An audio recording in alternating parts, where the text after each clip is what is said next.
হঠাৎ একদিন কলেজ থেকে ফেরার পথে ঠিক এত পরিমাণ জোরে বৃষ্টি নামলো না, মানে মুষলধারে। মানে আমাদের বাড়ি থেকে কলেজে আবার যেতে বেশি একটা সময় লাগতো না, মানে 15-20 মিনিট হাঁটলেই কলেজ পাওয়া যেত। এই জন্য প্রতিনিয়ত আমি হেঁটে হেঁটে কলেজে যাতায়াত করতাম, কখনো রিক্সাতে উঠতাম না। এতে স্বাস্থ্যের জন্য একটু হাঁটাহাঁটি ভালোই আমি মনে করি, কারণ আমি একটু মোটাসোটা আগে পরের থেকে তো একটু শরীরটা ভারী। এই জন্য ডাক্তারের সাজেশন অনুসারে আমি একটু হাঁটাহাঁটি করি, একটু জিম করা হলো, পাশাপাশি মানে প্রতিদিনের একটা খরচ সেটাও একটু বেঁচে গেল। সব মিলে আমি হেঁটেই কলেজে যেতাম। কিন্তু সেদিন কলেজ থেকে ফেরার পথে মানে আমি হেঁটে আসছিলাম তো, এক পর্যায়ে কলেজ থেকে যখন আমি আদার সাইডে নামলাম গ্রামের মেঠো পথে, মুষলধারে বৃষ্টি নামলো এবং আকাশে কালো মেঘ। কি যে একটা অবস্থা! আমি মেয়ে ছেলে মানুষ, তারপর এদিকে একটু মোটাসোটা ভারী মানুষ, খুব জোরেও পা ফেলে হাঁটতে পারছিলাম না। চিন্তা করছিলাম কোন বাড়িতে ওঠা যায়। তাছাড়া এই ঝড় বাতাসের সময় আমি তো বাড়ি পেতে পেতে পুরো ভিজেই যাব, তবুও যেন অর্ধেকটা পুরো ভিজে গেছি। যা হোক, তারপরে এভাবে ভাবতে ভাবতে খুব দ্রুত হাঁটাহাঁটি করছিলাম, সামনের দিকে এগোচ্ছিলাম। এক পর্যায়ে একচালা একটা টিনের ঘরওয়ালা একটা বাড়ি সামনে বাঁধল। ঠিক ওই বাড়িতে আর দেশে পিষে না পেয়ে ঢুকে পড়লাম। বাড়িতে হকমাকা ঢুকতেই দেখি এক মুরব্বী, মানে আধা বয়সী মানুষ, বারান্দায় চেয়ার পেতে বসে আছে। আমারে বলছে, কি রে দিদিমণি, কে তুমি? ভিজে গেলে যে, তাড়াতাড়ি তাড়াতাড়ি ঘরে উঠো। আমি বললাম, হ্যাঁ দাদু, আসলেই তো তাই। আমি কলেজ থেকে ফেরার পথে প্রচণ্ড বৃষ্টি নামছে, কোথাও উঠিনি। তো আপনার এই বাড়িটা রোডের ধারেই তো, তাই হয়তো ঢুকে পড়ছি, কিছু মনে নেবেন না। এই বৃষ্টিটা চলে গেলেই আমি বাড়ির দিকে আবার রওনা হব, ততক্ষণে একটু আশ্রয় নিই। দাদু বলল, আরে তা কেন, তুমি তাড়াতাড়ি তোয়ালে নাও, মাথাটা একটু মুছে ফেলো, নাহলে ঠান্ডা লাগবে, জ্বর আসবে তো। তাছাড়া তুমি তো প্রায় অর্ধেকটা ভিজেই গেছো। আমি বললাম, হ্যাঁ দাদু, এই তো একটু তাড়াহুড়ো করে আসতে আসতে একটু ভিজে গেছি। সব মিলে আমি একটু জোরে হাঁটাহাঁটি করছিলাম তো, স্বাস্থ্য টাস্থ্য ভালো, একটু হাঁপাচ্ছিলাম। তারপর দাদু আমাকে একটা তোয়ালে দিল। আমি তোয়ালিটা নিয়ে পুরো শরীরটা এবং মাথাটা একটু মুছে মানে একটু ঠিকঠাক হয়ে দাদু একটা চেয়ার দিল। বলল যে, নে অনাথনি, তুমি যেহেতু আমাকে দাদু বলছো, তাহলে ঠিকই আছে, এই চেয়ারটাতে একটু বসে তুমি বিশ্রাম করো। আমি ততক্ষণে দেখি শুকনো কোনো কাপড় চোপড় পাই কিনা। আমি বললাম, না না, তা লাগবে না। কিন্তু দাদু, আপনাদের এই বাড়িতে আর কোনো মানুষজন তো দেখছি না, আপনি একলা একলা বারান্দায় বসে আছেন। দাদু তখন বলল, হ্যাঁ, বাড়িতে তো লোকজন খুব একটা নাই, তবু ওই তোমার ওই দাদি তো সে অনেক আগেই মারা গেছে। এখন এই বড় ছেলের বউ, বড় ছেলে তো বাড়িতে থাকে না, আরো একটা নাক নিয়ে আসে, তাই ওর সাথে কেড়ে ওর মায়ের বাড়িতে নাকি অনুষ্ঠান, সেখানে গেছে, বলে গেছে 2 দিন ফিরবে না। এখন এই একলা বাড়িতে আমি একলাই আছি। আমি বললাম, তাহলে আপনার খাওয়া দাওয়ার কি হবে?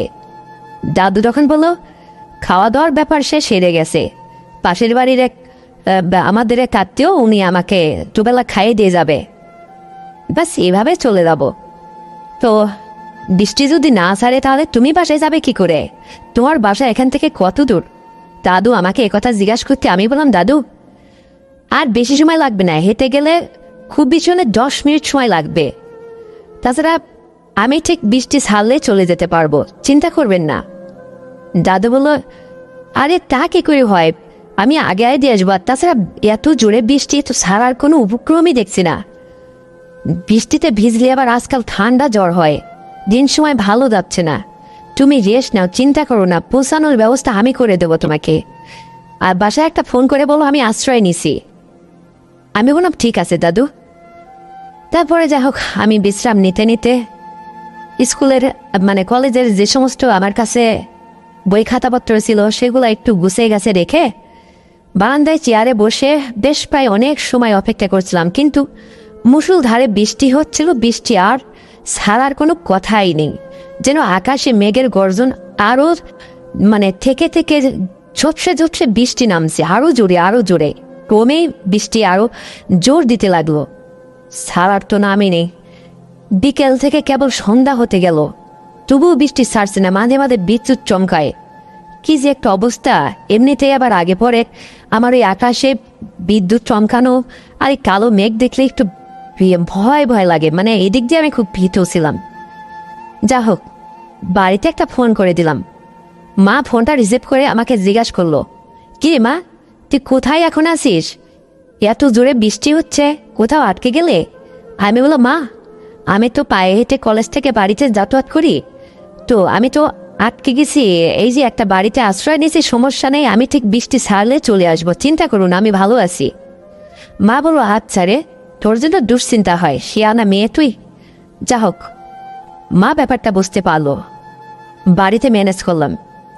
তারপরে দাদু আর আমি কথায় কথায় অনেক দূর এগিয়ে গেলাম আমাদের ফ্যামিলি সম্পর্কে, আমার সম্পর্কে। তারপরে দাদু একটু রসিকতা করতে লাগলো, ক্রমেই যেন দাদু মানে নাতনি দাদু নাতনির মধ্যে যা চলে আর কি। হেসে হেসে দাদু এইভাবে কথা বলতে বলতে এক পর্যায়ে অনেক পর্যায়ে চলে গেলাম। তারপরে বললাম, দাদু বৃষ্টি তো ছাড়ছেই না, কি করি বলুন তো? কেমন যেন বিদ্যুতি অন্ধকার আরো বেশি নেমে আসছে, তাছাড়া সন্ধ্যা ঘোর ঘোর হতে চলছে, এখন উপায় কি হবে?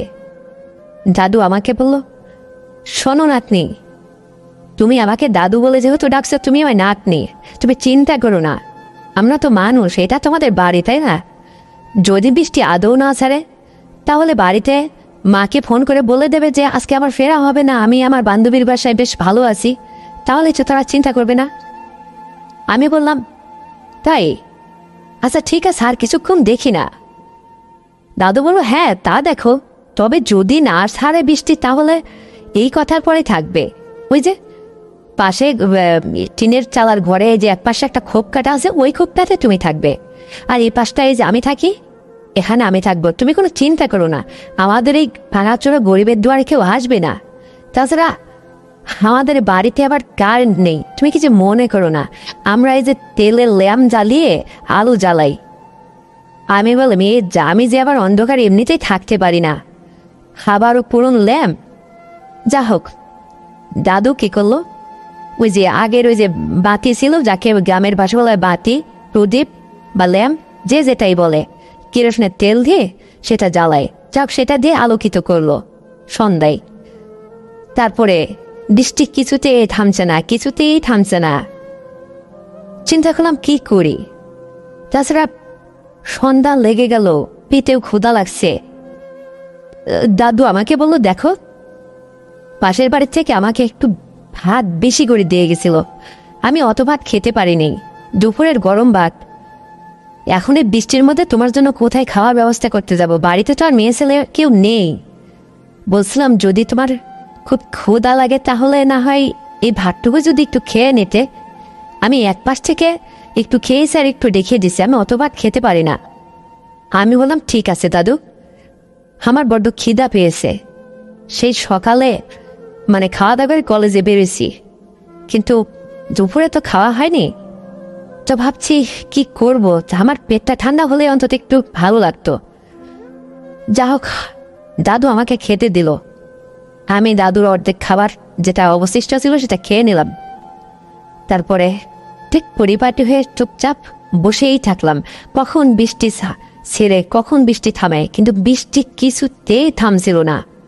কি যে একটা অবস্থা, মানে বৃষ্টির চোটে ওই টিনের চালার উপরে গাছের ডালপালা যেন হর হরে মরমরে আওয়াজ করতে লাগলো। এক পর্যায়ে আমি গভীর চিন্তায় পড়ে গেলাম।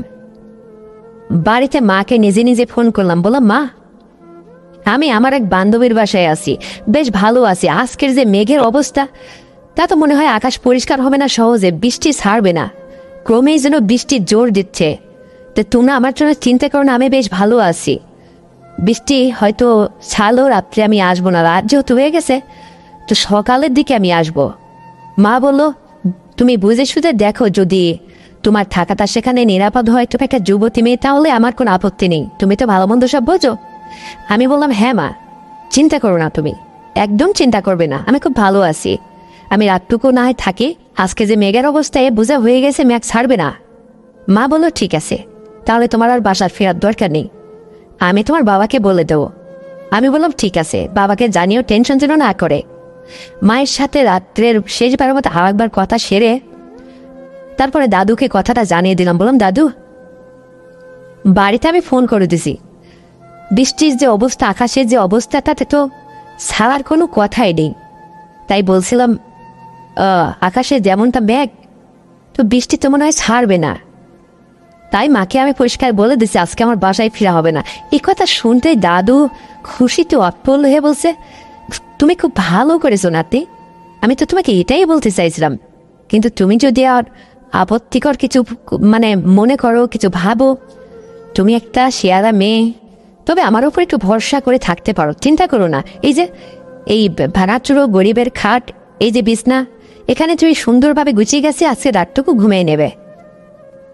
আমি বললাম ঠিক আছে।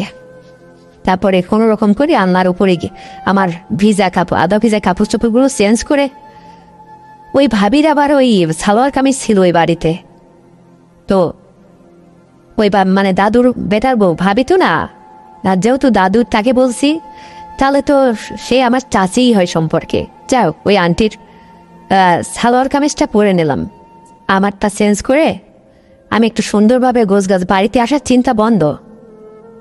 তারপরে আমি আমার মতো শুয়ে শুয়ে, মোবাইলটাও অর্ধেক পুরো চার্জ আছে, তো একটু মোবাইল স্ক্রল করে দেখছিলাম, মোবাইলে ডাটা ছিল। দাদু আমাকে বলে, হ্যাঁ গো নাতনি, তোমার সাথে আমি একটু কথা বলি। দেখো, তুমি কিছু মনে করো না, বাড়িতে তুমি আর আমি ছাড়া কেউ আসলে নেই তো, কিন্তু এই একলা একলা আমার কেমন যেন ভালো লাগছে না। ফাঁকা বাড়ি, তাছাড়া এত জোরে বাইরে বৃষ্টি হচ্ছে, টিনের চালার এই ঝনঝন আওয়াজ, আমার ভীষণ কেমন যেন মনটার মধ্যে উৎফুল্ল লাগতেছে। তাছাড়া তোমাকে আজকে আমার এখানে আশ্রয় রেখে আরও আমার মনটা খুশিতে অৎফুল্ল হয়ে গেছে। আমি বললাম, কেন দাদু, এত খুশির কারণ জানতে পারি? দাদু বলল, সেটা আমি তোমাকে পরে বলছি। যাক, দাদুর সাথে অনেক গল্প গুজব করতে করতে এক পর্যায়ে দাদু মানে আমার কাছে কোল ঘেঁষে বসলো, বসে এ কথা সে কথা, কিন্তু তাকে আমি কথার কথাই দাদু বলেছি। দাদুর বয়সটা কত হবে, 50-52 হবে, এরকম তাই হবে, কিন্তু তাকে আমি দাদু বলেছি। তার মুখে আবার একটু চাপ দাঁড়িয়েছিল তো, এই জন্য আর কি, কিন্তু বয়সটা তার অত না, সে আটা পেটা গান্ডা গুন্ডা স্বাস্থ্য বেশ মোটামুটি আর কি। যা হোক, দাদুকে জিজ্ঞাসা করলাম, দাদু, তাহলে আমার দাদিমা কতদিন আগে আপনারা ছেড়ে চলে গেছে? দাদু বললে, এই তো প্রায় আজ 5-7 বছর তো হয়েই গেল। আমি বললাম, তাহলে আপনি একলা আছেন কেন? বিয়ে শাদী তো করার মতো আপনার অবস্থা আছেই, আপনি তো চাইলেই সংসার করতে পারেন, আপনার যে শরীরের কন্ডিশন বেশ ভালো আছে। দাদু বলল, না রে নাতনি, এই বয়সে কে আর আমার সাথে আসবে? তাছাড়া এখন আমি অকর্মা, ছেলের টাকায় আমি চলি, এখন বিয়ে করে সেই গিন্নিকে কি খাওয়াবো? তুমি বোঝো না এটা? আমি বললাম, তাই? তাহলে মনের মধ্যে তো অনেক বাসনা আপনার রয়ে গেল। বলছে, হ্যাঁ, সেটা আর শোনার মানুষ পালাম কই, মনের কষ্ট তো মনেই চাপা রয়ে গেল। আমি যেন দাদুর সাথে ক্রমেই মানে রহস্যময় কথা বলতে বলতে আনন্দে মেতে উঠছি। এক পর্যায়ে দাদু আমাকে বলল, আচ্ছা রাতে, আজকাল মানুষের মুখে শোনা যায়, আমরা তো আসলে যে সময় যুবক বয়স আমাদের ছিল সে সময় তো এসব অ্যান্ড্রয়েড ফোন ছিল না, তো অ্যান্ড্রয়েড ফোনে নাকি কী সব দেখা যায়, সেটা আমাকে একটু দেখাবে? মানে আমার ভীষণ শখ করে, আমার মনে পড়ে না সেই তোমার দাদিমার সাথে কতকাল আগে আমার ঠিক মানে ওইভাবে সাক্ষাৎ হয়েছিল, আমার যে বড় ইচ্ছে করছে। আমি বললাম, বুঝলাম, কিন্তু আপনি কি দেখবেন, কি দেখতে মন চাইছে আপনার? দাদু আবারও পরিষ্কারভাবে না বলে আবরা জাবরা মুখে বলে, ওই সমস্ত একটু মানে কি বলে দেখা যায়, একটু দেখাও না, আমার মনটা একটু চাঙ্গা হতো। আমি বুঝতে পারলাম দাদুর ভাষাটা। তখন আমি যাই হোক ওইটা সার্চ করে বের করে একটা প্লে করে দাদুর সামনে ধরিয়ে দিলাম। বললাম, এইগুলা? দাদু বলছে, হ্যাঁ হ্যাঁ হ্যাঁ, এই তো, তুমি কি এগুলো দেখো?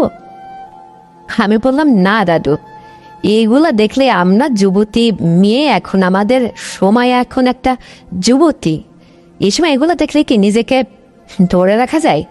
বোঝেন না আপনি? নেন, আপনি দেখবেন, আপনার মন চাইছে, কখনো কেউ দেখায় না। নেন, আপনি এই মোবাইলটা ওই ঘরে নিয়ে গিয়ে আলাদা করে চুপচাপ দেখেন। আমি সাউন্ডটা বন্ধ করে দাদুকে দিলাম। দাদু রুমে বেশ সময় ধরে দেখছিল, সোনের বেড়া দিয়ে পাটিশন দিয়ে মাঝখানে ঘরের। আমি অনেক সময় ধরে দাদুকে ছোট ছোট কণ্ঠে ডেকেছি যে, দাদু দেখা হলো, ওই যে দাদু মোবাইলটা এখন দেবেন।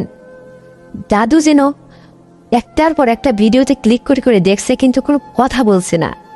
চিন্তা করলাম কি হলো, দাদু এতটা এই সমস্ত দেখতে দেখতে মগ্ন হয়ে গেল।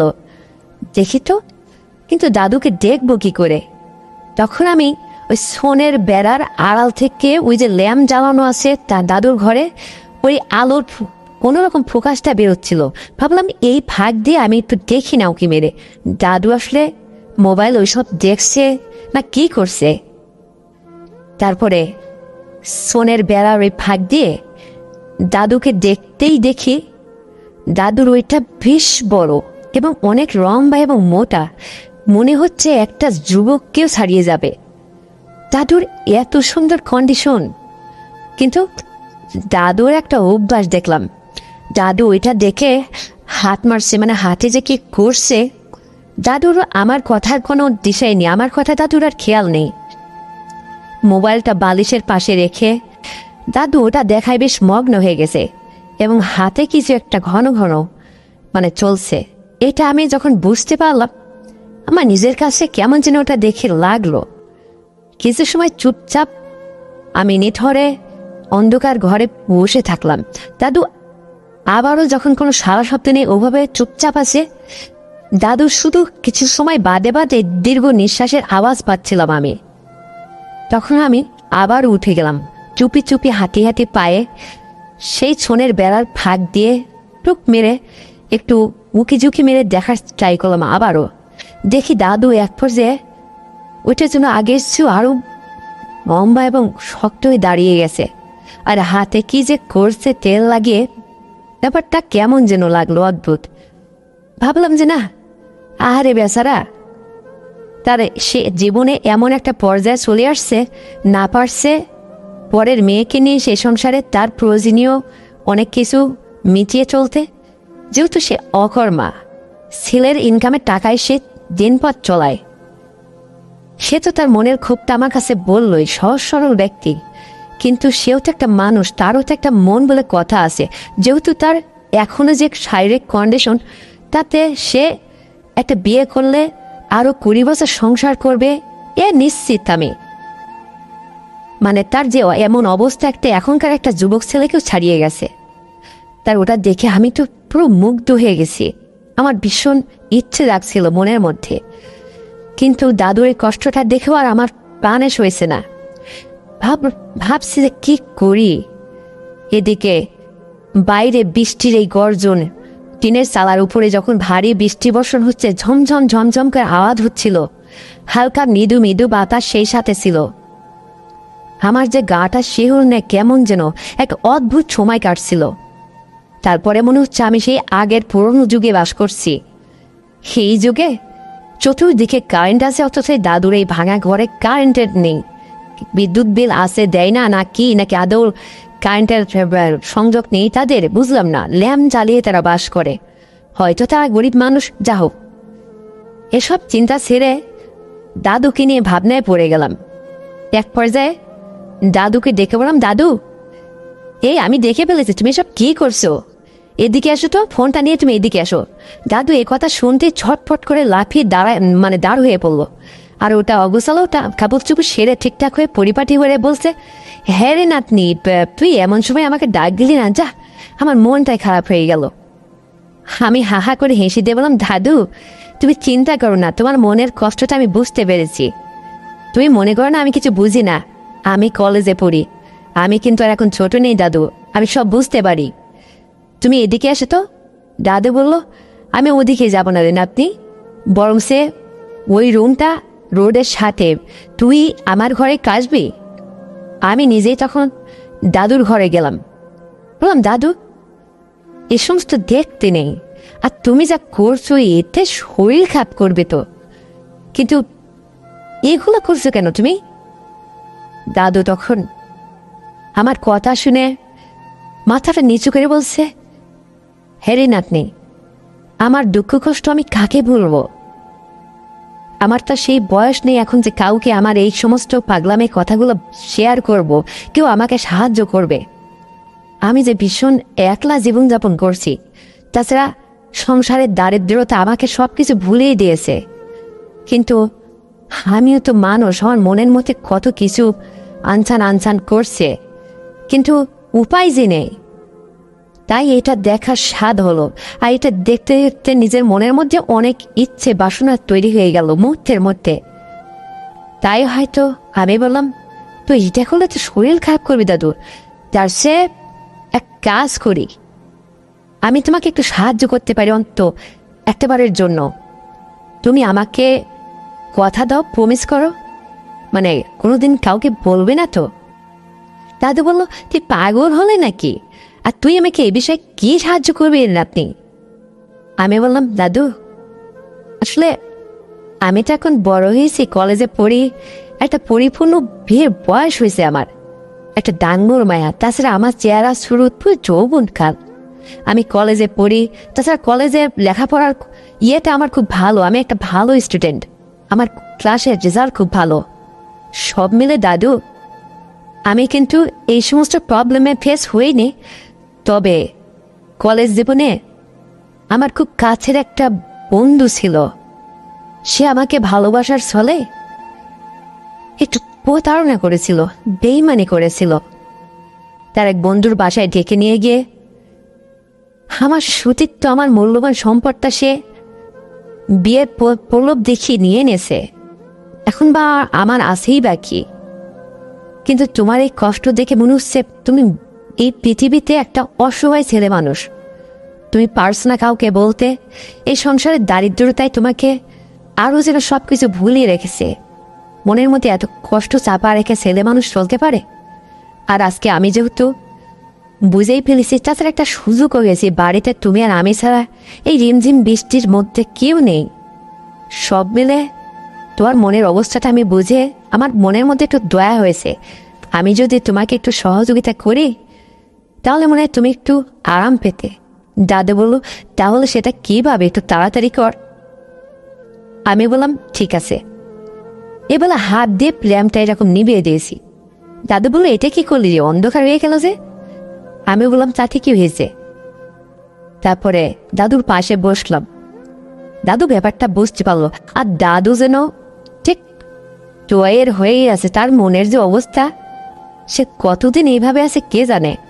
এক পর্যায়ে তাকে আর বলতে কিছু নেই, সে বলছে, তুই আমার বড় আদরের নাতনি, তোর মতো মানুষ হয় না রে, তুই যে আমার মনের কষ্টটা বুঝতে পেরেছিস, তোকে অসংখ্য ধন্যবাদ।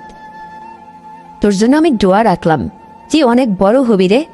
এই বলতে বলতে সে আমাকে বুকে জড়িয়ে বেশ আদর করলো, অনেক ভালোবাসলো। কিন্তু তার একটা অভ্যাস ছিল, কথার বলতে বলতে বুকে জড়িয়ে আমার ঠোঁট খেতে শুরু করলো। পুরো 4-5 মিনিট ধরে যেন সে ললিপপের মতো করে এভাবে। তারপরে যা হোক, আমারও কেমন যেন একটা নিজের কাছে মনে হলো, আমি ঠিক নিজেকে আর আটকে রাখতে পারলাম না, যে দাদুর একটা ব্যবস্থা আজকে হয়েই যাবে। যা হোক, তাছাড়া আমারও ওই রিমঝিম বৃষ্টি, এই প্রকৃতির যে ডাক, এই সুন্দর একটা মুহূর্ত যেন আমি দারুণ একটা অনুভব ফিল করছিলাম। সব মিলে দুজনের মনের অবস্থানটা একই রকম ছিল। কোন ফাঁকে মনের অজান্তে যা হয়ে গেল না, দেখলাম দাদুর দম আছে, গরিবের বাড়ির ভাঙা খাট। দাদু ওই সময় যা করলো না, পুরো খাটটা যে একদম ঘ্যাকর ভ্যাকর, মানে যে নড় ভরে সে কি যে একটা আওয়াজ ঢকর। আমি বললাম, দাদু শুধু জোরে বৃষ্টি হচ্ছে বলে রাস্তা বা আশেপাশে মানুষ চলাফেরা করছে না, তাই হয়তো, তা না হলে কিন্তু তুমি যা ঢোর ডগর বাজানো শুরু করছো জীবনে পেয়ে, তাতে মানুষ নিশ্চিত ধরে নিতে একটা কিছু। যা হোক, ভালোই হয়েছে, সময়টা খুব দারুণ। দাদু পুরো 40 মিনিট একা ধারছে আমার সাথে এইভাবে গল্প গুজব, আর একটা সুন্দর মুহূর্ত। আমার মনটা যেন ছুঁয়ে গেল। কিন্তু আমি এখানে একটা ব্যবধান খুঁজে পেলাম। ওই যে আমার একটা বন্ধু কলেজের ছিল, যে আমাকে ভালোবাসার প্রলোভ দেখিয়ে আমার সাথে ঠিক আমার সর্বোচ্চ নিয়ে নিল, তার চেয়ে দাদু কতগুণ ভালো। দাদু সব কিছুর জন্য অনেকটা উন্নতশীল। ওই যে কথাই বলে না, পুরন চালে ভাতে বাড়ে, দাদুর মধ্যে একদম নির্ভেজাল সব কিছু। প্রকৃতির দেয়া কোনো সম্পদ দাদু আজ পর্যন্ত নষ্ট করেনি, সব যেন অমনিতে অক্ষত অবস্থায় আসে। আমি এটা হারে হারে বুঝতে পারলাম। দাদুর এই সুন্দর মুহূর্তটা আমার মন ছুঁয়ে গেছে। মনে হলো এইভাবে যদি আমার লাইফে একটা দাম্পত্য জীবনের সুন্দর একটা স্বামীর মধ্যে এরকম কিছু পেতাম না, তাহলে না কতই ভালো লাগতো। আমি জীবনে অনেক সুখী হতে পারতাম। দাদুকে আর আমি ভুলতে পারছিনি। এক পর্যায়ে ল্যাম্পটা জ্বালিয়ে দুজন অনেক গল্প গুজব করতে লাগলাম। দাদুকে হাসতে হাসতে শুধু একটা কথা বললাম, দাদু তোমাদের ঘরে কি চা পাতা আছে? দাদু বলল, হ্যাঁ নাতনি, আমরা গরিব মানুষ হতে পারি, কিন্তু আমার আবার একটু চা খাওয়ার অভ্যাস আছে। আর আমার ছেলে আর কিছু দিক বা না দিক, দোকানে গেলে অন্তত এক কাপ চায়ের দাম 5 টাকা। তো আমার ছেলে আমাকে বলছে, তোমার যেহেতু ঘন ঘন চা লাগে, সে চায়ের পাতে বাড়িতে আর চিনি রেখেই দিয়েছে, পাশাপাশি দুধের কৌটা আছে, তুমি চা খাবে? আমি বললাম, হ্যাঁ দাদু, আমারও তো বাসায় একটু চা খাওয়া অভ্যাস। তো তুমি যদি আমাকে একটু চা খাওয়ার সুযোগ করে দিতে তাহলে তো ভালোই হতো। এমনিতেই ঠান্ডা উষ্ণ আবহাওয়া, সেই সাথে যদি 1 কাপ গরম চা পেতাম তাহলে তো ভালো হতো। দাদু বলো, তাহলে এই যে এখানে চুলো আছে, উনুন জ্বালিয়ে তুমি চা তৈরি করো, তাহলে তো ভালো হয়। বেশ, এই সময় দুদিনে 2 কাপ চা জমবে ভালো। যা হোক, 2 কাপ চা তৈরি করে দাদু আর আমি বসে নানান কথা বলতে বলতে চা খেতে লাগলাম। এবং ওই সুন্দর মুহূর্তটা আমার কাছে জীবনের স্মরণীয়, খুব ভালো লাগতে লাগলো। চা খেতে খেতে এক পর্যায়ে দাদু আর আমি অনেক সময় বিশ্রাম নিলাম। আর দাদুকে বললাম, দাদু আসলে সব কিছু তারই দেয়া, উপরালার দেয়া। তাছাড়া এত জোরে বৃষ্টি বা নামবে কেন? আর রাস্তার একুল উকুল এত বাড়ি থাকতে তোমাদের এই ভাঙা চুরো এই টিনের চালার ঘর বাড়িতেই বা আমি উঠে পড়বো কেন? যা হোক, তোমার মনের অবস্থা দেখে আমি খুব আশ্চর্য হয়ে গেছি। আমি আজ বুঝতে পারলাম তোমার মনের অবস্থাটা। তো আমার তো ইচ্ছে করছে তোমার মতো দাদু যেন আমার পাশে থাকে সবসময়। তুমি আমাকে কখনো যদি প্রয়োজন হয় এভাবে সহযোগিতা করবে, আগে কথা দাও। দাদু বলল, সেই রকম হলে তো আমি শোনাই সোহাগারে নাতনি। তুই কি আর কখনো এরকম এই দাদুকে সময় সুযোগ দিবি? আমি তো ভাবছি রাতটুকু পোয়ালেতে চলে যাবে আর আমার কথা মনেই রাখবি না। আমি বললাম, না দাদু, তোমার আচরণ আমার যে প্রাণ ছুঁয়ে গেছে। তোমার প্রতিটা নিঃশ্বাস আমার পুরো নিঃশ্বাসে মিশে গেছে। তুমি অনেক ভালো মনের মানুষ। তোমার এই সহজ সরল কথাবার্তা, মানে আনন্দদায়ক, সব কিছু মানে বিনোদনমূলক। তোমার এই এত মন খুলে কথা বলা আমার কাছে খুব ভালো লাগলো। দেখো দাদু, তুমি যদি একটু গোমরা মনের মানুষ হতে না, তাহলে একলা বাড়িতে আমার এই ভূত ভূত থাকতে হতো, ভালো লাগতো না। যত বৃষ্টি হোক না হোক, মানে ভিজে করে হলো আমি বাড়ি চলে যেতাম। কিন্তু তোমার এই উৎফুল্ল মন আর এই রসিকতা, এই ব্যবহার, এই সমস্ত মিলে আমাকে মুগ্ধ করেছে। তাই আমি এই ভাঙা ঘরটাতে রয়ে গেছি। আমাদের তো বাড়িতে বিল্ডিং বাড়ি দাদু, তবুও তো এখানে কেন যেন খুব শান্তি পাচ্ছি। এই টিনের চালাতে গরিবরা বাস করে, সেখানে একটু গরিবের এই অনুভূতিটা আমি একটু নিজের মনের মধ্যে নিয়ে নিলাম। তারা ঠিক এভাবেই থাকে। যা হোক, চা খাওয়া যখন শেষ, কথায় কথায় দাদুকে বললাম, কি এখন ঘুমিয়ে পড়ো, আমি আমার রুমে ওই ঘরে গিয়ে ঘুমিয়ে পড়ি। দাদু বলল, নাতি রে, এরকম সময় সুযোগ আর কবে আসবে না আসবে, আর কবে পাবো না পাবো আমি ঠিক জানি না। তবে আমার যে তোর কাছ থেকে আড়াল হতে ইচ্ছে করছে না। মনে হচ্ছে সারাটা রাত তোর সাথে এইভাবে গল্প গুজব করে, আর মাঝে মাঝে তুই যেভাবে আমাকে সহযোগিতার হাত বাড়িয়ে দিলি না, ঠিক এইরকম যদি যতক্ষণ আমার লাগে ততক্ষণ যদি তোর মানে একটু সুযোগটা দিতে আর কি। আমি বললাম, আমার কোনো আপত্তি নেই দাদু, আমি যত পাবো আমার ততই ভালো লাগবে। তবে যদি তুমি না করো তাহলে আর আমার কিছু বলার নেই, তোমার লাগবে? দাদু বলল, হ্যাঁ তুই একটু আমার পাশেই থাক না, আর ও ঘরটাতে যাওয়ার দরকার নেই। তোর সাথে গল্প গুজব করতে করতেই আজকে কাটিয়ে দিই, এটা আমার জীবনের একটা স্মরণীয় মুহূর্ত হয়ে থাকবে রে। আমি বললাম ঠিক আছে।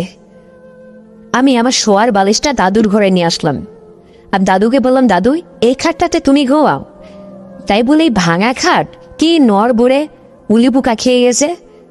তুমি যেরকম মানুষ, তোমার গায়ে যে শক্তি বল, তুমি তো সুন্দরভাবে এখনো চলাফেরা করতে পারো দাদু, কিন্তু তুমি যে এরকম ঢোল ঢগর বাজানো শুরু করলে আমার মতন থেকে পেয়ে, আমি তো ভাবছিলাম যে খাটটা মনে পুরো ভেঙেই ফেলবে আজকে। এই ঘ্যাকর ম্যাকর ঢগর ডুগর কি যে শুরু হলো, ঠাকুর ডুবাইতে ডুবাইতে তোমার এইরকম ঢোল ঢগর বাজনা পুরো কান মাথা খেয়ে গেল। ভাগ্যিস প্রচন্ড বৃষ্টির ইয়েতে কোনো মানুষ চলাচল ছিল না, তাই হয়তো কেউ বুঝতে পারেনি, তা না হলে তোমার এই খাটের আওয়াজ তো 7 গ্রাম পরের মানুষও শুনতে পারবে। দাদু হেসে বলল, হ্যাঁ রে নাতনি, আসলে ভালো খাট জোগাইতে পারে না আমার ছেলে, কি করবে? নুন আনতে পান্তা ফোরে গরিবের ব্যাপার, দেখছিস না? টিনের চালার ঘর, তা আবার একখান। ছেলে বউ ঘরে থাকে, আমি এক কর্নার এই ঘরটাতে পড়ে থাকি। আর কারেন্ট নেই, কারেন্ট বিলে টাকা দিতে পারে না, সংযোগ ছিল ওরা লাইন কেটে দিয়ে গেছে। সব মিলে পুরো বাড়িতে এখন ল্যাম্প জ্বালিয়ে আলোরা জ্বালাই। যাক, দুঃখের পেঁচাল আর পারতে চায় না। যাই হোক, এইভাবে চলতে চলতে দাদু সারাটা রাত আমার সাথে গল্প গুজব, আর রাতটা পোয়াইতে পোয়াইতে দাদু এক এক করে 4 বার বাবা একথা বলা যায়, তাও দাদুর ভিতর থেকে কোনো যেন রুচিবোধ বলতে ফুরিয়ে যাচ্ছেই না। দাদু বলে, আরও লাগবে, আরও তুই থাক না পাশে, আরও কথা বলবো, আরও আনন্দ রসিকতা করবো, আরও মজার মজার গল্প শোনাবো। দাদুর সাথে থাকতে যেন আমার ভীষণ আরো ভালো লাগছিল, তার এই হাসির হাসির কথা, আর মাঝে মাঝে এইরকম ঢল ডগর ডুবানো খাটের নড় ভরে আওয়াজ, সব মিলে যেন আমার প্রাণটা ভরে গেল। আমি যে কতকাল এইরকম একটু পাইনি। যা হোক, আমার খুব ইচ্ছে করতে লাগলো। দাদুকে বললাম, দাদু হয়তো রাতটা পোহায় গেলেই তোমাদের বাড়িতে তো রান্না বানানে, আমি তো টুক করে চলে যাব বাড়িতে, পুরো 10 মিনিট হেঁটে গেলে আমাদের বাড়ি। কিন্তু আমি একটা কথা বলি দাদু, তোমাকে যদি আমার বাড়িতে একটু জায়গা করে দিই, মানে আমার মাকে বাবাকে বলে যদি একটু জায়গা করে দিই, এবং তুমি আমার পাশে জমটাতে থাকতে, তুমি একটা অসহায়, তুমি একটা মুরব্বী মানুষ, বাবাকে মাকে বোঝাবো, বুঝিয়ে তুমি আমার দাদু, দেখো আমার দাদু বেঁচে নেই, আমি তোমাকে দাদু ডেকেছি, এবং তুমি আমার সাথে এরকম একটা মানে আমাকে আশ্রয় দিয়ে একটা সুযোগ দিয়েছো, এর প্রতিদান কি করে শোধ দেবো? বাবা মাকে বুঝিয়ে টুইদে যদি আমাদের বাড়িতে তোমাকে কিছুটা দিন রাখি, তাহলে দাদু তোমাকে আমি প্রতিনিয়ত এরকম করে গল্প গুজব শোনাবো, তাছাড়া তোমার মনটাও হালকা হবে। পারবে দাদু? তোমার কোনো আপত্তি থাকবে না তো যদি তোমাকে আমাদের বাড়িতে নিয়ে যাই? দাদু বলো, তা নেয় কে ডারে, আমি তো এখন বলতে গেলে অর্ধেক বয়স মুরব্বী হয়ে গেছি, যেটা তোর ভালো হয় কর, আমার কোনো আপত্তি নেই।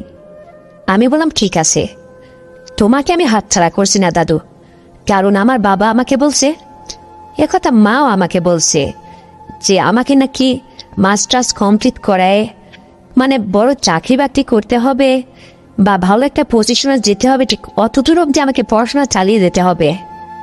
আর এই জন্যই হয়তো তারা আমাকে বিয়ে শাদী খুব দেরিতেই দেবে, সহজে দিচ্ছে না। কিন্তু দাদু, আমি যে তোমার সাথে আজকে যে রাতটা কাটিয়ে গেলাম, তোমার এই সুন্দর সরল মনের যে একটা আচরণ, যে একটা তোমার সাথে আমার এই ভালো লাগা একটা মধুময় সময়, এটাকে আমি কিছুতেই ভুলতে পারবো না, সবসময় মিস করব। আর তাছাড়া তোমাকে ছেড়ে আমি থাকতেও পারবো না। আমি আজকের এই রাতে তোমার সাথে তোমার এই পাশে না দাঁড়ালে হয়তো তোমার এই মনের অবস্থাটা বুঝতেও পারতাম না, আর তোমার মধ্যে কি আছে সেটাও আমি জানতে পারতাম না। কিন্তু দাদু, তোমার মধ্যে এমন কিছু আছে যা আমার জীবনকে, আমার মনকে পুরো উৎসর্গ করে রাখতে পারবে, তাই হয়তো তোমাকে আমাদের বাসায় নিয়ে যাব, তুমি আপত্তি করবে না? দাদু বলল, ঠিক আছে, আমি তো বলছি আমার কোনো আপত্তি নেই, তবে তুই যদি তোর বাবা মাকে বুঝায় সেখানে একটু আমার জায়গা করতে পারিস তোদের ঘরের এক কোণে, কোনো আপত্তি নেই। প্রয়োজনে আমি তোদের বাড়ির কেয়ারটেকার হব, একটু বাজার সদাই করে দেব, সেখানেও তো একটা লোক লাগে, শুধু শুধু কি বসে বসে খেলে চলবে? তাহলে তোদের ফ্যামিলির কাছে আমার একটা মূল্য থাকবে, যে আমি এখানে থেকে শুধু বসে বসে খাই না, একটা কিছু করে খাই। আমি বললাম, রাইট আইডিয়া দাদু, তুমি ঠিক বলেছ, তাহলে ঠিক তাই করবে। আমাদের বাড়িতে সত্যি মানে বাজারঘাট করার মতো কোনো লোক নেই, তো তুমি যদি এটা করো না তাহলে বাবা একটু আরাম পেত, পাশাপাশি তুমি থাকলে আমার পাশে। আমি তোমাকে দাদু বলে জানতাম। ঠিক আছে, আমি বাড়িতে যেয়ে সব কিছু পরিপাটি করে তোমাকে এসে আমি নিয়ে যাব, তুমি তোমার ছেলে বউকে সব বুঝিয়ে বলবে। দাদু বলল ঠিক আছে। তারপর যাক সকাল হলো, আমি চতুর্থ সাইডে ফর্সা হতে আমি ওই বাড়ি থেকে পরিপাটি হয়ে বের হয়ে আমাদের বাড়িতে চলে আসলাম। তারপর বাড়িতে ঢুকতেই মা আমাকে জিজ্ঞেস করলো, কিরে মা, কালকে তুই বললি যে তুই বান্ধবীর বাড়িতে আশ্রয় নিয়েছিস, বেশ ভালো আছিস, তবে যে এত সাত সকালে খাওয়া দাওয়া করে বেরোল না, নাকি ওরা রাখিনি? আমি বললাম, মা আসলে বাড়ি ছেড়ে তো কোথাও কোনো রাত উদযাপন করিনি, যতই হোক বান্ধবীর বাড়ি, আমি সকাল সকাল চলে আসছি। দেখো তো কালকে আমার এই যে কলেজের ড্রেসটা পুরো অর্ধেকটা ভিজে গেছিল। যা হোক মা, আমি একটু পরিষ্কার পরিচ্ছন্ন হয়ে তোমার সাথে কথা বলছি। যাক তাড়াহুড়ো করে সাত সকালে আমি স্নানটা সেরে নিলাম, তারপরে একটু ফ্রেশ ট্রেশ হয়ে খাওয়া দাওয়া সেরে সেদিন আর কলেজে গেলাম না। মাকে বললাম, মা আসলে আমার লাইফে একটা ঘটনা আমি তোমাকে বলতে চাই। মা বললো, হ্যাঁ বলবি তো, কি হয়েছে? আমি বললাম, মা জানো কালকে রাত্রে ওই যে কালকে যে আশ্রয়ের ব্যাপারটা আমি তোমাকে বলছিলাম যে আমি আমার বান্ধবীর বাড়িতে আসি, আসলে ঠিক তা নয় মা, আমার ব্যাপারটা একটু বোঝার চেষ্টা করো। আমি যখন ওই প্রচণ্ড বৃষ্টির মধ্যে হাঁটাহাঁটি করে এবং খুব দ্রুত পায়ে আসছিলাম, ঠিক এই সময়ে আমার মনের মধ্যে আর এমন কোনো বুদ্ধি আসছিল না কোথায় যাব, কি হবে, কোনো রাস্তাঘাটে রিক্সা কিচ্ছু নেই। তারপরে মেট্রো পথে যখন ঢুকে পড়ছি তখন তো আরও নেই মা, আরও ভারী মুষলধার বৃষ্টি নামলো। উঠতে উঠতে একটা ফাঁকা ভাঙা ঘর দৌড় দেখলাম, ঠিক ওই বাড়িতে কোনো রকম আশ্রয় নিয়ে মাথা গুজানোর জন্য ঢুকে পড়ছিলাম ওই বাড়িতে। কিন্তু ঢুকতেই দেখি মা, একটা দাদুর বয়সী মানুষ, মুরব্বী মানুষ ঠিক বারান্দায় চেয়ার পেতে বসে আছে। ওই বাড়িটার একটা মানুষও নেই মা। দাদু আমাকে একটু ওখানে বসার জায়গা করে আশ্রয় দিল, সে আমাকে নাতনির পরিচয় দিল, দাদুর পরিচয় দিল, আমাকে বললো আমি নাকি তার নাতনির মতো। বেচারাটা এত ভালো মা। যা হোক, সে যে একটা অর্ধবয়সী মুরব্বী মানুষ, আমি একটা যুবতী মেয়ে, এই যে রাতটুকু কিন্তু আমি সেখানে এসেছিলাম মা একদম তার উপর ভরসা করে। খুব ভালো মানুষ, এত ভালো বরের মানুষ না, এখানে তার পরীক্ষা নেওয়া হয়ে গেছে আমার। তো এই মানুষটার জীবনে যত কিছু শুনেছি আমার খুব মায়া হয়েছে, এবং সে আমার হাত ধরে অনেক কান্নাঘাটিও করেছে। আমি তাকে দাদু ডেকেছি, আমার তো আর দাদা বেশি নেই, তাই বলে কি আমাদের তো এই যে পাশের এই ঘরটা পড়েই থাকে, উনি দেখো মা এতটাই নিহাত গরিব যে বাড়িতে একটু ল্যাম্প জ্বালাবে সেই তেল কেনার টাকাটুকু নেই, আর কারেন্টের কথা তো বলবোই না। তাই একটা ছেলে আর বউ আছে, তারা মানে দিন আনে দিন খায়, নুন আনতে পান্তা ফুরোয় তাদের সংসারে। কিন্তু দাদুরও বউ মারা গেছে বহুত আগে, দাদু এখন ইনকাম করে না, ওই ছেলের টাকায় মানে যা হয় তাই করে, সেভাবে চলে খায়। তো দাদুর সরলতা আমার মনের মধ্যে একটু জায়গা করে নিয়েছে, আর আমাকে এই রাতটুকু সে যেভাবে আশ্রয় দিয়ে যে উপকার করেছে আমিও তার প্রতিদান দিতে চাই মা, তোমরা কোনো আপত্তি করো না। আমি বলছিলাম কি, এখানে যদি ব্যক্তিটাকে নিয়ে এসে কিছুটা দিন রাখি, একটু ভালো মন্দ খাওয়াই, মানে আমাদের তো আর টাকা পয়সার অভাব নেই, তাছাড়া উনিও আমাদের দুবেলার একটু বাড়ির কম বেশি বাজার সদাই করে নিয়ে এসে দিল। বাড়িতে তো একটা ছোটখাটো কাজের জন্য একটা মুরব্বী মানুষ দরকার হয়। মা বলো, মানুষটাকে আসলে তোর মনের কাছে কেমন মনে হলো? আজকালকে যুগ পড়েছে কাউকে এভাবে সহজে বিশ্বাস করতে রে মা। আমি বললাম, না মা, এর চেয়ে আর কি বিশ্বাস, তোমার একটা ডাঙ্গর যুবতী মায়া যেখানে যার হাওলাতে ফাঁকা বাড়িতে রাতটুকু যাপন করে আসলো, সেখানে তো তোমার মেয়ের একটা কিছু হতে পারতো, তাই না? কিন্তু সেইখানেই তো তার পরিচয়। এই সম্পদটুকু যেহেতু সে রক্ষা করতে পেরেছে বা নিজ দায়িত্বে আমাকে ছায়ার মতো করে রেখেছে, সেখানে আর কি অবিশ্বাসের আছে মা? মা বলল, হ্যাঁ তাহলে তো তাকে বিশ্বাস করাই যায়। ঠিক আছে, তো ওখানেও বিছিন খেতা বেড টেড সব তো পাড়াই আছে, তাকে ডেকে নিয়ে থাকতে বল। তোর বাবার খুব ভোরে উঠে একটু বাজারে যেয়ে কাঁচা বাজার টাজার করতে হয়, সেগুলো না হয় মুরব্বি করলো থাকলো। আমি বললাম, ঠিক আছে তুমি বাবাকে ম্যানেজ করো, আমি ঠিক বিকেলবেলা, বৃষ্টি নেই, তবে কাদা মাখানো পথে টুকটুক করে হাঁটতে হাঁটতে আবারও দাদুর বাসায় গেলাম। দেখি দাদু বাসায় নেই, একটা বাড়িতে লোকও নেই। আমি বারান্দায় চেয়ার পেতে বসে কিছু সময় অপেক্ষা করলাম। দাদু কোত্থেকে যেন চলে আসলো, এসে বলছে, আরে নাতে তুমি? আমি বললাম, হ্যাঁ দাদু, ওই যে সকালে গিয়ে মাকে আমি সব ম্যানেজ করেছি, তাই খুশির সংবাদটা তোমাকে দিতে এলাম। মাকে সব বুঝিয়ে বলেছি, এবং তোমার থাকা শোয়ার জায়গা, আমার বাড়িতে রুমটাও সব কিছু পরিপাটি করে রেখে আসছি। সব কথার এক কথা, আমি তোমাকে নিতে আসছি, তুমি আমার সাথে এখন যাবে, চলো। দাদু বললো, এইসব পাগলামো ছাত্র, এদিকে আমার মানে ছেলে বাড়িতে নেই, বৌমা বাড়িতে নেই, আমি তাদের না বলে কি করে যাই? অন্তত আমাকে দু একটা দিন সময় দে, তারা বাড়িতে আসুক, তাদের সাথে সোনামেলা করে না হয় আমি যাব। আমি বললাম, ঠিক আছে, তাহলে আমি কি এখন চলে যাব? দাদু বলল, তা কি করে হয়, আসছিস যখন দাদুর একটা কিছু ব্যবস্থা করে যা। দাদু কি এইভাবে পড়ে থাকবে? আমি তো তোকে সারাটা দিন মিস করেছি রে, তুই চলে যাওয়ার পর থেকে আমার মনটা ভীষণ খারাপ হয়ে গেছে, জানিস? মনে হচ্ছে আমার যেন কি একটা মূল্যবান সম্পদ কাছ থেকে অনেক দূরে চলে গেছে। আমি বললাম, তাই দাদু? সত্যি কথা বলতে কি, আমারও ঠিক এরকম তাই মনে হচ্ছে। আমার মনে হচ্ছে তুমি সবসময় আমার পাশে গার্জেন হয়ে থাকো, আমার সুখ দুঃখের কথা, তাছাড়া আমার ওই যে ভালো লাগার ব্যাপারটা, সব মিলে আমি তোমাকে আমার পাশে দেখতে চাই। আর এই জন্যই এই ব্যবস্থাটা করেছি। তবে এটা পাক্কা হয়ে গেছে দাদু, কথাবার্তা ফাইনাল, তুমি শুধু যাবে। তো সন্ধ্যা হয়ে যাচ্ছে, অনেক সময় এসে তোমার জন্য অপেক্ষা করছি, যে বারান্দায় বসে আছি, তোমার তো খবরই নেই। আমাকে আবার একটু বাসায় ফিরতে হবে, না হলে মার কাছে আবার কৈফিয়ত দিতে হবে। তো কি করব, চলে যাব? দাদু বলছে, না, আয় এদিকে আয়। আমি বললাম, কোথায়? এখন এই বিকেল টাইমে? বলছে, না না, তাতে সমস্যা কি, আয় না, এক কাপ চা তো অন্তত খেয়ে। আমি বললাম, না দাদু, চা খাওয়ার আজকে একদম সময় নেই, আমি সময় অল্প নিয়ে আসছি, তারপরে তোমার অপেক্ষা করতে করতে বেশ সময় অতিবাহিত হয়ে গেছে, এখন আমাকে ফিরতে হবে। বরঞ্চে বলছিলাম যদি শর্টকাটে। দাদু বললো, হ্যাঁ, এই জন্যই তো বলছি, তুই বুঝিস না রে, আয় আয় আয়। এবারে দাদুর রুমে আমি একটু যেয়ে বসলাম, ওই ভাঙা খাটটা। দাদু ঠিক খুব শর্টকাটে তার মতো করে সে আমাকে যাও ওখান থেকে বিদায় করলো। বুঝতেই তো পারছো, মানে আমার আসলে কি বারবার দাদুর সাথে থাকতে ইচ্ছা করছে, দাদু সব করছে, কিছু পেতে ইচ্ছা করছে, তার ওটা আমার মন ছুঁয়ে দিছে। এক কথা, আমি দাদুকে ভুলতেই পারছি না, ইচ্ছে করছে না দাদুকে ছেড়ে আবারও বাড়ি যায়। মনে হচ্ছে আজ পুরোটা রাত এখানেই থেকে যায়। গত রাত যেভাবে দাদুর সাথে সারাটা রাত, আজকেও দাদু এরকম 4-5 বার লাইট জ্বালাক, নেবাক, সাগর ডুবাক, ঢোল ডগর বাজায়, হাসি খুশি করি, আনন্দ করি। কতকাল এভাবে নেটওয়ারে একলা থাকি, মনের মধ্যে কোনো উৎফল আনন্দই নেই। দাদু যেন আমার মনের মধ্যে একটা আনন্দ তৈরি করে দিয়েছে। যা হোক, দাদু কোনো রকম খুব শর্টে কাটে বলতে তাও সেখানে আবারও আধা ঘন্টা সময় লেগেছিল। তারপর আমি অগোছাল সব কিছুকে পরিপাটি করে নিজের মতো গুটিয়ে বাসায় চলে গেলাম। তারপরে যা হোক 3-4টা দিন অতিবাহিত হয়ে গেল। তারপরে দাদুর বাসায় আবারও আসলাম, দেখি দাদু প্রস্তুত। বলছে, হ্যাঁ রে নাকি, আমি তো তোর অপেক্ষায় আছি, তবে তুই আসছিস না বলে আমি যাচ্ছি না।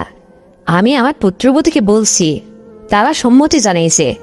বলছে, এরকম কেউ সুযোগ দিলে পেটে ভাতে সেখানে একটু বাজার সদাই করে খাবে দাবে থাকবে, তাহলে তো তোমার ছেলে একটু মুক্ত হতো। মানে তোমার ছেলের অল্প টাকায় এই সংসার তো নুন আনতে পান্তা ফুরোই, তোমাকে একটু ভালো মন্দ খাওয়ানো হয় না। সব মিলে আমার পুত্রবধূ আমাকে আদেশ দিয়েছে, ছেলেকে সে বুঝিয়ে বলবে, আমি তো এখন প্রস্তুত। তারপরে যা হোক, আমি দাদুকে ঠিক সেই দিনই সাথে করে নিয়ে চলে আসলাম। দাদু আমার পাশের রুমটাতে ঠিক বরাবরই থাকতে লাগলো। কি সুন্দর একটা অবস্থান। দাদু থেকে তো সেখানে মানে প্রথম খুব ভালো, মানে খুব ভোরে ঘুম থেকে উঠে আমার মায়ের কাছ থেকে ব্যাগ চেয়ে নেয়, টাকা চেয়ে নেয়, বাজার করে নিয়ে আসে। কি সুন্দর, মানে সংসারের এটা ওটা ছোটখাটো খুঁটিনাটি কাজগুলা দাদু নিজ দায়িত্বে সবকিছু সেরে ফেলতে লাগলো। তারপরে এক কথায় দাদুর খাওয়া দাওয়া, থাকা এবং আমার সাথে হাসি ঠাট্টা গল্প গুজব সব মিলে দাদুর মন মানসিকতা মাও একটু ট্রাই করতে লাগলো। পরে মা আমাকে বললো, হ্যাঁ রে, তুই তো ঠিকই বলেছিলি, আসলে তো মানুষটা অনেক সৎ, তবে যেহেতু তুই দাদা রেখেছিস, তো সেও যেহেতু তোকে নাতনি ভাবে, ঠিক আছে, দাদার যেহেতু শখ, তো দাদা তো একটা পেলি, জন্মের পরে তো তোর দাদুকে দেখিস নাই, ঠিক আছে থাক। উনি, আমি বুঝতে পেরেছি উনি একটু সহজ সরল মনের মানুষ। তো দাদুর সিটটা নেবো নেবো আমার পাশের রুমটাতে নিয়েছি, বাবা মা ওমরের রুমটাতে থাকতো। যা হোক, দাদু মানে যখনই ভালো লাগতো না আমার সাথে পড়ার টেবিলে সে গল্প গুজব করতো। আর দাদু একটাই অভ্যাস ছিল না, আমাকে বলে নাত্রি হয় আমাকে অ্যান্ড্রয়েড ফোন কিনে দিবি, আর তা না হলে তোর হাতের ফোনটা আমাকে ওই ভিডিও একটু চালু করে দে না, আমি একটু দেখি। আমার খুব ইচ্ছে করে। দাদুর এইটা বদ অভ্যাস ছিল। আমার কাছ থেকে এই বলে ফোনটা এভাবে নিয়ে দেখতো পাশের রুমে, তার রুমে গিয়ে বসে বসে। আর মনটা চাঙ্গা হলে টুকুত করে আমাকে ডেকে নিয়ে যায়। মানে তার মতো সে, বুঝতেই তো পারছো। আমারও খুব ভালো সময় যাচ্ছিল। এইভাবে পুরো 2 বছর অতিবাহিত হতে হতে এক পর্যায়ে এমন একটা পর্যায়ে চলে গেলাম, দাদুকে ছাড়া আর আমি থাকতেই পারি না। দাদুই যেন আমার পৃথিবীতে সব কিছু। এদিকে আমার তো পড়াশোনা শেষ করে ফেললাম, বাবা মা আমার মানে এদিকে চাকরি বাকরির জন্য বিভিন্ন অ্যাপ্লাই করেছি, পাশাপাশি আমার পাত্রও দেখি শুরু করছে, কারণ আমার তো বিয়ের বয়সটা পেরিয়ে যাচ্ছে, কারণ লেখাপড়া শেষ করতে করতে আমার অনেক বয়স হয়ে গেছে। পাশাপাশি বাবা মার প্রতি আমার প্রতি একটু দুশ্চিন্তা হচ্ছে যে মেয়েটাকে এখন বয়স হয়ে গেছে, কেমন ছেলে জুটবে। যা হোক, তারা দেখাশোনা করে একটা ভালো ছেলের সঙ্গে আমার বিয়ে জুটালো। যাক, সেই ছেলের সাথে সবকিছু পরিপাটি, বাবা মার মনের মিল হয়ে গেল, আমার বিয়ে হয়ে গেল। কিন্তু তার সংসারে গিয়ে দেখি সেই ছেলেটা সব কিছু ভালো, কোনো অভাব অভিযোগ বলতে কিচ্ছু নেই। উনি বাসর রাতেই আমার সাথে কথাবার্তা চাল চলে এবং হোটা দিতে ব্যর্থ। আসলে একটা মেয়ের শুধু স্বামীর টাকা পয়সা হলে কি চলে? মানে তার যেটা মানে আমার দাম্পত্য জীবনে আমাকে সুখী করবে, আমি তার হালাল স্ত্রী, এটা তো আমার অধিকার। কিন্তু তার ওটা আসলে এক কথা বলতে গেলে সে তার এই লেখাপড়া জীবনে বা তার প্রতিষ্ঠিত হতে হতে সে হাতে মেরে হোক, যেভাবেই মানে যে প্রকেই হোক, ওটার অবস্থান আর ভালো নেই। আমাকে দেওয়ার মতো আর কিছু নাই। সব মিলে আমি একদম নিরাশ হলাম। বাসর রাতে কিছুই হলো না। ভাবলাম কি বা হলো তার মনের অবস্থা। দ্বিতীয় রাতটা তো থাকলাম, তবুও দেখি একই অবস্থা, এবং সে মনের কাছে ভীষণ এই ব্যাপারে লজ্জিত আমার কাছে। চিন্তা করলাম, না, একে দিয়ে কি আমার জীবন যাবে? আমার অর্ধবয়সী দাদু, তার যে মানে একটা বিহেভ, তার যে হুঙ্কার, তার তুলনায় তো এরা বাতাসের আগে উড়বে। কিন্তু ইয়ে কি অবস্থা, একটা যুবক ছেলে।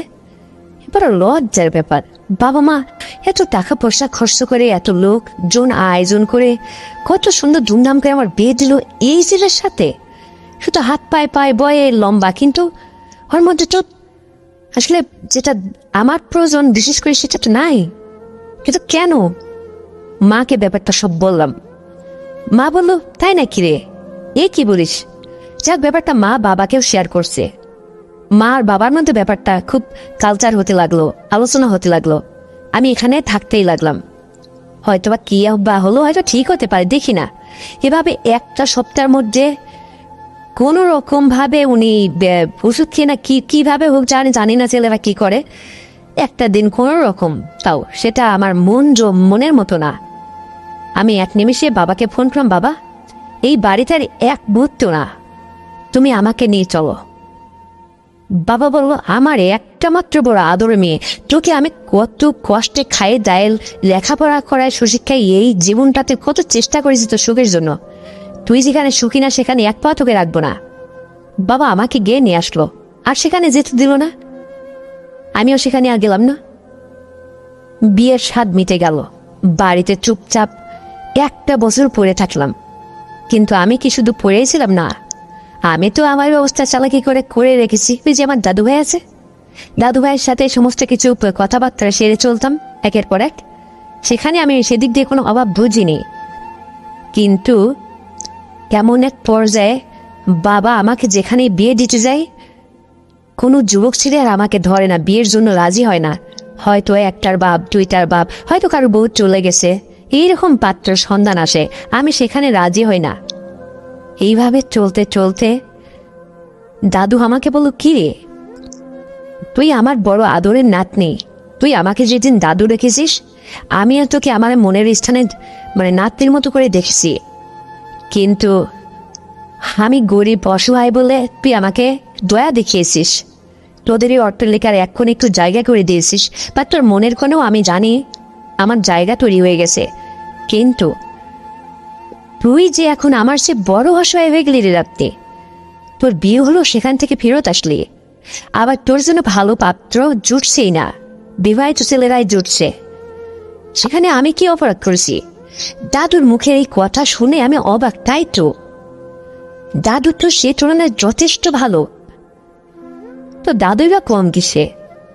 চিন্তা ভাবনা করে দেখলাম না, তাই যদি আমি কোনো বিবাহিত ছেলেকে বিয়ে করবো তাহলে আমার দাদুই বা দোষ করলো কিসে? প্রয়োজনে আমি দাদুর সাথে বাকি জীবনটা কাটিয়ে দেবো। কিন্তু বাবা মা তো মেনে নেবে না। আমার ব্যাংক ব্যালেন্সে আমার ভবিষ্যতের জন্য বাবা এক্সট্রা করে আমার নামে টাকা রেখেছিল। আমি চিন্তা ভাবনা করে দেখতে দেখতে যখন বছর পার হয়ে গেল, নিজের জীবন যৌবন, এই যে একটা প্রাপ্ত বয়সের যে একটা সময়, মনের মধ্যে একটা আনচান আনচান করা ভাব, এই সময়টা আমার খুব কষ্টে যেতে লাগলো। শুরু হয়ে গেল মনের মধ্যে একটা আলো ঝালো পাগলামি অবস্থা ভাব। একটা চিন্তা ভাবনা করে সঠিক সিদ্ধান্ত নিয়ে বসলাম, দাদুর সাথে পরামর্শ করলাম, দাদু এই জীবনে আমি তোমার সাথে সারাটা জীবন কাটিয়ে দিতে চাই, তোমারও তো বউ দরকার ছিল তাই না? তাহলে সেইখানটাই আমি মনে করি যদি একটা বিবাহিত ছেলেকে বিয়ে করবো, সেখানে তুমি কি দোষ করেছো? শুধু তোমার টাকা নেই তো, আমি তোমাকে টাকা দেব। তোমার শরীরের যে কন্ডিশন, যে ধাপ বল, যেভাবে তুমি নিজের সমস্ত কিছুকে নিজেই এখন গুটিয়ে চলতে পারো, বাবা মাকে ব্যাপারটা আমি পরে ম্যানেজ করবো। দাদুর হাত ধরে আমি অনেক দূরে চলে গেলাম এবং আমার অ্যাকাউন্ট থেকে টাকা নিয়ে দাদুর জন্য বেশ একটা বাজেট করলাম। তারপরে তার সাথে আমি সাথে সাথে যে সেই রাত্রেই একটা ফ্ল্যাট বাসা ভাড়া নিই এবং তার সাথে আমি বিয়ের পিড়িতে বসে গেলাম, বিয়ের আয়োজন করে। যা হোক, দাদুর সাথে সংসার করতে লাগলাম, খুব তাড়াহুড়ো করে সন্তান নিয়ে নিয়েছিলাম। তারপরে দাদু আমাকে এই বিষয়ে যা শান্তি সুখ দিত না, মানে তার ওটা যে একটু মানে কি বলবো, এখনো এই বয়সে অনেক বড়, অনেক মোটা, কি লম্বা, কি সুন্দর আমাকে সুখী করে দাম্পত্য জীবনে, সে আমার হালাল স্বামী। আর তার কাছে আমি এই বিষয়ে সুখী। আমি ভাত মাছে সুখী হতে চাই না। আমার এখন পুরো সময়কাল, এখন আমার যেটা দরকার, দাদুর মধ্যে তো তার কোনোটাই কম নেই। সে একটা ইয়াং যুবক ছেলেকেও লজ্জা দেয়, ব্যাপারটা আমি বুঝেছি। তাই যা হোক, আমি তাকে নিয়ে খুশি। এইভাবে তার সাথে সংসার করতে করতে পুরো 3 বছরের মাথায় আমার 2টো সন্তান জন্ম দিয়ে ফেললাম, যাতে আমি একটা পরিপূর্ণ সংসার তৈরি খেলবো, যাতে আমার বাবা মা সেটা খুব সহজে মেনে নিতে বাধ্য হয়। বাবা মায়ের সাথে মাঝখানে যোগাযোগ নেই, তারা তো চিন্তায় জর্জরিত, ভেঙে পড়ছে। একবারে যে বাবা মায়ের সাথে যোগাযোগ করে আমার জীবনের পুরো ইতিহাসটা আমি বলে ফেললাম। বাবা মা পরে সেটা মেনে নিল। কি আর করার ছিল, আমি তো তাদের বড় একমাত্র সন্তান, আদরের মেয়ে। ভালো করলেও আমি, মন্দ করলেও তাদের কাছে এটা গ্রহণযোগ্য ছিল। সব মিলে বাকি জীবনটা আমার ওই দাদু নামের স্বামীটার সাথে আমি সারাটা জীবন কাটলো। আমি মহা সুখী ছিলাম সার্বিক বিষয়ে, এবং তাকে টাকা পয়সা দিয়ে ব্যবসা দাঁড় করে দিলাম। সে সুন্দরভাবে আমাদের পরিবারটা নিয়ে চলাতে লাগলো। বাকি জীবনটা তার সাথেই কাটিয়ে দিলাম। তো বন্ধুরা, আমার জীবনের এই গল্পটা আজকে তোমাদের সাথে শেয়ার করতে পেরে আজকে আমার মনটা হালকা হয়ে গেল। গল্পটা ভারী অদ্ভুত, খুব রহস্যময় এবং বিনোদনমূলক একটা কথা, যেখানে মানে জীবনে কিছু পরিস্থিতিতে মানুষের সময় বাতাস ঘুরে দাঁড়ায়, মানুষের স্থান কাল পরিবর্তন হয়ে যায়। ঠিক আমার জীবনে এরকমটা হওয়ার কথা ছিল না। আমার বাবার কি টাকা পয়সা কম ছিল? সেখানে আমার সুশিক্ষায় শিক্ষিত হওয়া, এই যে একটা ব্যাপার, সব মিলে বাবার ঐতিহ্যকে আর আমি কোনো ক্রমে ধরে রাখতে পারিনি। সব মিলে আমার সিদ্ধান্তেই পরে আমি সুখ খুঁজে নিয়েছি। সব মিলে আমি তো সুখী হতে পেরেছি, এটাই সবচেয়ে বড় কথা। তো বন্ধুরা, এই গল্পটা শুনে তোমরা কতটুকু বিনোদন পেয়েছো, এটা অবশ্যই সুন্দর একটা গঠনমূলক কমেন্ট করে আমাকে জানাবে। আর তোমাদের কেমন ভিডিও পছন্দ সেটাও একটু জানাবে। আর সত্যি যদি তোমরা বিনোদন পেয়ে থাকো আমার এই ভিডিও থেকে, তাহলে তোমাদের কাছে আমার একটাই আপত্তি, এই নতুন চ্যানেলটিকে এক্ষুনি সাবস্ক্রাইব করে দাও, ভিডিওতে একটা লাইক দাও, আর এইরকম প্রতিনিয়ত ভিডিও পেতে সবসময় আমার পাশেই থাকবে। আর এই ভিডিওটা শেয়ার করে অন্যকেও দেখার সুযোগ করে দাও। আবারও ফিরছি নতুন এক ভিডিও নিয়ে তোমাদের মাঝে। পরবর্তীতে। ততক্ষণে সবাই তোমরা ভালো থাকবে, নিজের প্রতি খেয়াল রাখবে, এই প্রত্যাশায় আজ এখানেই বিদায় নিচ্ছি। আসসালামু আলাইকুম, আল্লাহ হাফেজ।